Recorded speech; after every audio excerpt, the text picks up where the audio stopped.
$28 million. That's more money than most WNBA players will make in their entire careers combined. And Caitlin Clark, she made it before her rookie season was even over. But here's the thing that nobody's talking about. While everyone was debating whether she deserved the hype, whether she could handle the physicality, whether the WNBA was ready for her, Clark wasn't listening. She was too busy building an empire with one hand and shattering every record in sight with the other. This isn't a story about a talented basketball player who got lucky with endorsements. This is a masterclass in how to completely revolutionize a sport while simultaneously becoming one of the most marketable athletes on the planet. This is about a 22-year-old who looked at the limitations everyone placed on women's basketball and said, "Watch me prove you all wrong." Today, I'm breaking down exactly how Caitlin Clark turned three-pointers into millions, how she transformed from college sensation to business mogul, and why her first year in the WNBA didn't just break records, it broke the entire system. Because by the time we're done here, you'll understand that what Clark did wasn't just impressive, it was impossible, until she made it look easy. Let's dive in.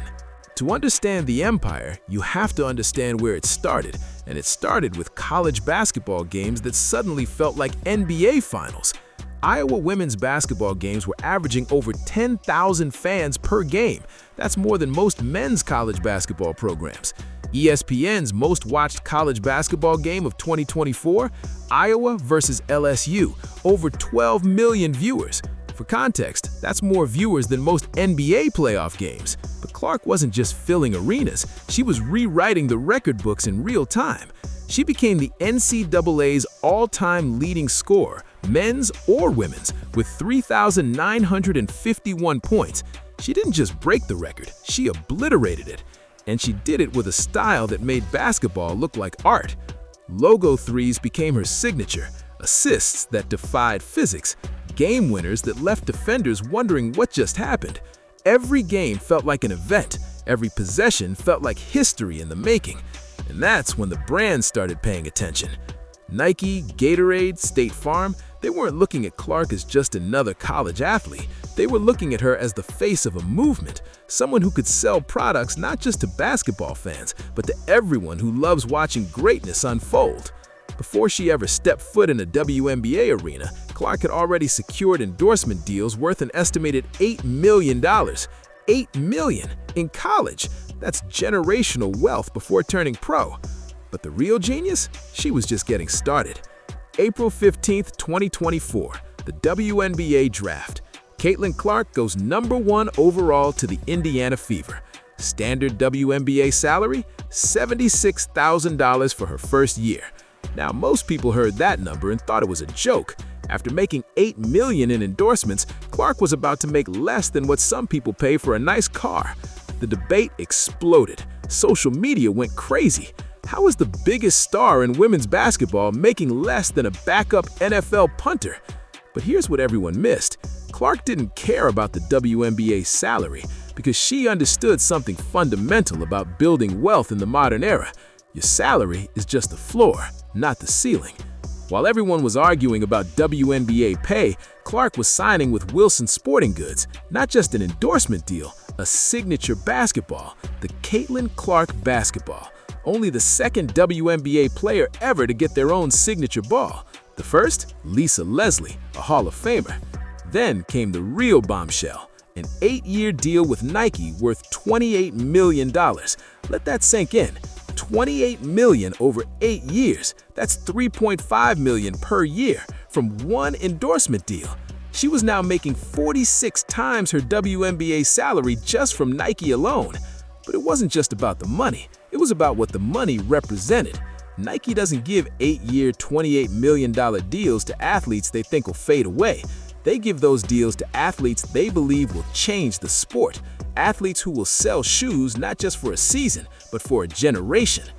Clark had become more than a basketball player. She had become a brand, and brands don't just play the game, they change it. June 2024, Caitlin Clark steps onto a WNBA court for her first professional game. The pressure is suffocating. Every sports analyst has an opinion. Every veteran player is watching. Every defender wants to be the one who proves she's overrated. And then she starts playing.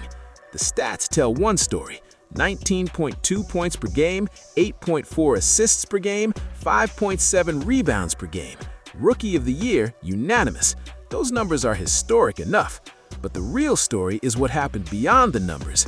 Clark broke the WNBA single-season assist record, a record that had stood for years. She shattered it like it was nothing. She also set the rookie scoring record, the rookie three-pointer record, and became the first rookie ever to record a triple-double. But here's the crazy part.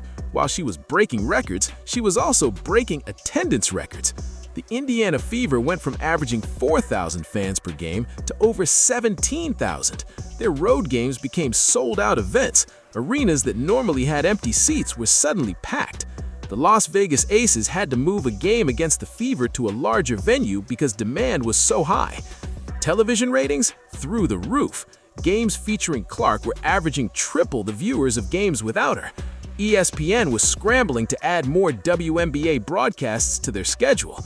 League Pass subscriptions increased by over 600%. Clark wasn't just playing well, she was fundamentally changing the economics of women's basketball. Every team in the league was making more money because she existed. Ticket sales, merchandise, TV deals, everything was up. And the best part? The haters had to watch in silence as she proved that she wasn't just ready for the WNBA. The WNBA needed her. But Clark didn't stop at basketball and Nike. That's where most athletes would be satisfied. Make millions, play ball, retire rich. Clark looked at that plan and said, "That's cute, but I'm building something bigger." She signed with Gatorade, joining the elite ranks of athletes who get to create their own flavors and campaigns. The commercials weren't just about sports drinks, they were about empowering the next generation of female athletes. State Farm brought her on board, making her one of the faces of one of America's largest insurance companies. Suddenly, Clark was in living rooms across America during primetime TV, not just during basketball games. Then came the Wilson deal, the Xfinity partnership, the Topps trading card agreement, each deal strategically chosen, each brand alignment carefully calculated. This wasn't random, this was a blueprint. But perhaps the smartest move? Clark retained control of her image rights and social media presence. She wasn't just an athlete being told what to post by brands. She was curating her own narrative. Her Instagram, her Twitter, her TikTok, all of it was authentic. All of it was her. And authenticity, that's the currency that matters in 2024. Young fans don't want polished corporate athletes. They want real people who happen to be incredible at what they do. Clark gave them that, and brands paid millions for access to her audience. By the end of her rookie year, conservative estimates put her total earnings at over $28 million. Some analysts think it's closer to $35 million when you factor in bonuses, appearance fees, and performance incentives. For context, the highest paid WNBA player makes around $250,000 in salary. Clark was making over 100 times that, and she was just getting started. But here's what makes Clark's empire truly revolutionary. It's not just about her. Suddenly, networks are fighting over WNBA broadcasting rights, expansion teams are being discussed, player salaries are being renegotiated. The entire league is being elevated because one player showed the world what women's basketball could be. Little girls across America aren't just watching Clark, they're becoming her. Youth basketball registrations for girls have increased by 38% since Clark entered the league. 38% in 1 year. She's inspired a generation to believe that women's sports aren't just viable, they're valuable. That women athletes can be just as marketable, just as exciting, just as professional as their male counterparts. And she's doing it all while staying true to herself. No scandals, no controversies, just pure talent, relentless work ethic, and a refusal to accept limitations. So, let's recap what Caitlin Clark did in less than 2 years. She became the NCAA's all-time leading scorer. She went #1 in the WNBA draft. She won Rookie of the Year unanimously. She broke multiple WNBA records in her first season. She transformed league attendance and viewership.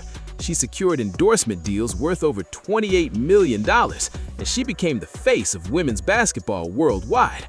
Oh, and she did all of this before her 23rd birthday. This isn't just a success story, this is a revolution. Caitlin Clark didn't just build an empire, she built a roadmap for every female athlete who comes after her. She proved that talent plus authenticity plus fearlessness equals unlimited potential. The WNBA records will continue to fall, the endorsement deals will keep coming, the empire will keep expanding.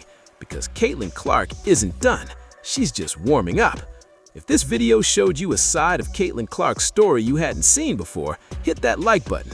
Drop a comment with your favorite Clark moment from a rookie season. I want to hear what made you a believer. And if you want more content breaking down how athletes are building empires both on and off the court, subscribe and turn on notifications. Because legends aren't just made on the court, they're built through vision, execution, and the courage to rewrite the rules. Thanks for watching. Now, go build your own empire.